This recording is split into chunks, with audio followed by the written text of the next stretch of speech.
Assalamualaikum dok. Buset, ini pasien besar banget. Waalaikumsalam pak. Ada yang bisa saya bantu? Iya dok, saya baru pulang rawat kemarin karena sempet nggak sadarkan diri. Terus pas dicek ternyata gula darah saya 500-an. Selama ini saya nggak tahu kalau punya diabetes. Pas pulang saya disuruh lanjut kontrol ke dokter penyakit dalam. Sama ini kan mau bulan puasa ya dok. Kira-kira saya boleh puasa atau enggak ya? Oh gitu pak. Terus pas pulang bapak ada pakai insulin? Iya dok, awalnya saya sempat nggak mau, tapi demi kesehatan ya udah saya turuti. Dan ternyata nyuntiknya sih nggak sakit. Baik pak, terakhir insulinnya suntik berapa kali ya? Selain insulin ada minum obat untuk diabetes juga nggak? Tapi yang obat minum gitu. Saya suntik 2 kali dok. Kalau malam suntiknya 15, sama sebelum makan yang paling banyak, biasanya siang hari itu 8 unit. Terus masih ada lagi minum metformin 3 kali sehari yang 500 mg. Bapak ada bawa hasil-hasil lab pada saat bapak dirawat?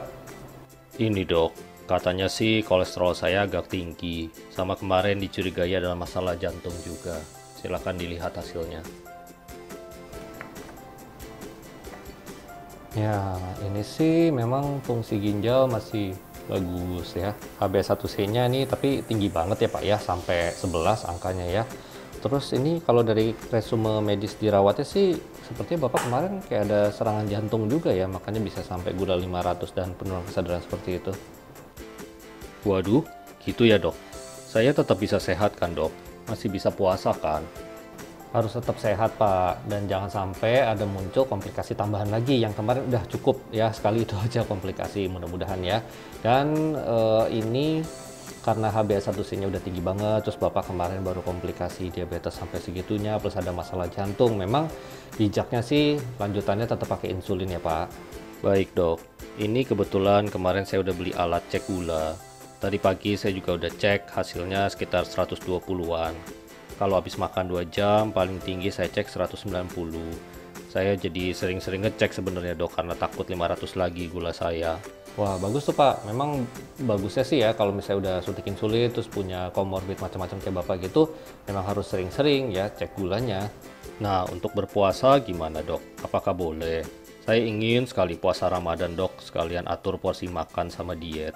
Jadi Pak, untuk penilaian resiko berpuasanya, Bapak ini sebenarnya dengan riwayat seperti tadi itu resikonya sangat tinggi untuk menjalani ibadah puasa. Resiko entah gulanya kerendahan atau gulanya malah tinggi banget atau malah ngalamin kejadian ulang kayak kemarin tuh yang kena ketoasidosis diabetes. Itu resikonya tinggi Pak dengan kondisi riwayat Bapak seperti itu. Baiknya sih untuk tahun ini saran saya lebih baik untuk tidak berpuasa dulu. Hah? Gimana dok? Intinya saya mau puasa dok. Gak apa-apa, nanti saya bakal sering-sering cek gula dan rutin kontrol ke dokter. Baik Pak, saya cuma bisa menyarankan, saya tidak berhak untuk melarang untuk berpuasa ya Pak ya, karena itu hak asasinya Bapak. Nah cuman memang harus tahu banget ya resikonya ya, sama ada beberapa anjuran nih untuk Bapak selama berpuasa nanti. Ya dok, tolong jelaskan bagaimana sebaiknya saya berpuasa. Nomor satu, Bapak harus sering ya cek gulanya ya. Sebenarnya sih idealnya cek bisa sampai 7 kali sehari, cuman kan terlalu banyak tuh. Nah, paling nggak Bapak ngecek di 4 waktu deh ya, pas bangun pagi tuh sebelum sahur dicek. Kemudian tengah hari ya, takut gulanya ngedrop atau malah tinggi itu dicek ya. Kemudian sebelum buka puasa, sama yang terakhir adalah 2 jam setelah buka puasa. Nah, kalau misalnya ada jam-jam tertentu yang Bapak ngerasa badan nggak enak, itu juga dicek. Intinya harus batalin deh puasanya, mendingan ya kalau misalnya gula darah di bawah 70, apalagi ada keluhan, kemudian atau gulanya malah justru tinggi banget di atas 300, itu harus segera batalkan puasanya. Siap dok. Untuk makanannya gimana dok? Jadi untuk makan Pak, hindari gula-gula yang simple deh, gula-gula manis yang kue-kue gitu atau sirup-sirup, minuman yang manis-manis, itu sebaiknya jangan ya. Cukupi kebutuhan serat ya, jadi harus banyak makanan yang tinggi serat nih ya, boleh gandum atau misalnya nasi merah, kemudian kacang-kacangan itu juga seratnya sangat baik gitu ya.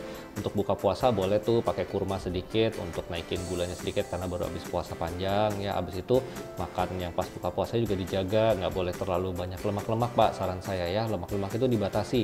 Hindarilah daging merah gitu ya, apalagi nih Bapak juga kolesterolnya tinggi ya. Kalau daging putih seperti ayam, ikan itu masih oke ya, cuman ayam jangan pakai kulitnya.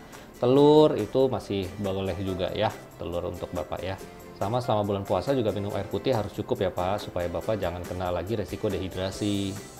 Oh gitu ya dok. Jadi karena kemarin saya baru kena sakit jantung, bagusnya jangan olahraga berat dulu ya. Iya Pak, Bapak habis kena kondisi jantung seperti itu, sebaiknya jangan olahraga dulu, apalagi kalau sebelumnya terbiasa olahraga yang berat. Nah, sebenarnya selama bulan puasa, Bapak kan ada sholat taraweh tuh ya di malam hari ya, dan kegiatan ibadah malam yang lainnya, sebenarnya dengan berdiri, jongkok, berlutut gitu ya, itu semua sebenarnya masuk ke olahraga juga sih Pak.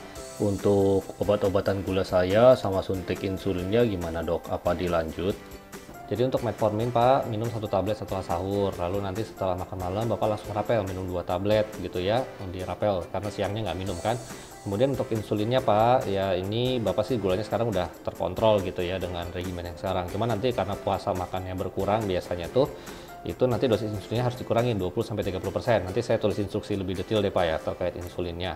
Kemudian untuk insulinnya juga mendingan pas sahur jangan disuntik karena biasanya makannya juga nggak terlalu banyak kan. Nanti suntiknya pas sebelum buka puasa aja untuk insulin yang sebelum makan, sama insulin yang malam hari sebelum tidur disuntik pas mau tidur. Nah itu pun dosisnya nanti dikurangi.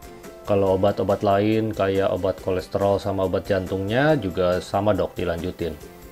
Obat-obat yang lain dilanjutkan ya, kan biasanya rata-rata 1 kali sehari aja tuh ya, terserah deh Bapak mau, kalau misalnya obatnya biasa pagi berarti minumnya pas sahur, kalau obatnya biasa malam ya diminumnya malam tetap seperti biasa. Baik dok, terima kasih banyak sarannya. Doakan puasa saya lancar ya dok. Pasti Pak, tapi ya balik lagi ya, sebenarnya sih dari penilaian resikonya Bapak, saya lebih menganjurkan untuk Bapak jangan puasa dulu nih tahun ini kalau bisa. Ya dok, saya paham. Tapi mudah-mudahan aman-aman aja. Saya akan jalankan semua instruksi dokter. Assalamualaikum. Waalaikumsalam Pak, sehat-sehat dan aman puasanya ya. Makasih banyak ya dok.